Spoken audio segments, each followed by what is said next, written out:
ایک وظیفہ بتاتا ہوں، یہ آج کل کے پیروں کے وظیفے نہیں، میرے نبی کوئی بڑے وظیفے نہیں بتاتے تھے، بڑے چھوٹے چھوٹے مختصر۔ ایک صحابی نے عرض کی یا رسول اللہ رزق کی تنگی ہے، کوئی وظیفہ بتا دو۔ اب آج کل کو جو پاکستان کے حالات ہیں سارے ہی لوگ تنگی کا شکار ہیں، تو چاہے زراعت ہے چاہے تجارت ہے، کھلم کھلا نقصان ہو رہے ہیں، ہماری ہر فصل کروڑوں کے گھاٹے سے ہم بیچ رہے ہیں۔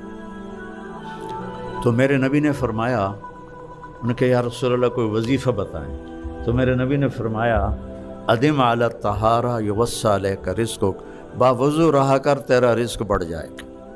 ایک لوٹا پانی، ستارہ کیمیکل دی لوڑ ہی کوئی نہیں، ایک لوٹا پانی، باوضو رہو۔ اس کا ایک فائدہ اور ہوگا، آپ سے شیطان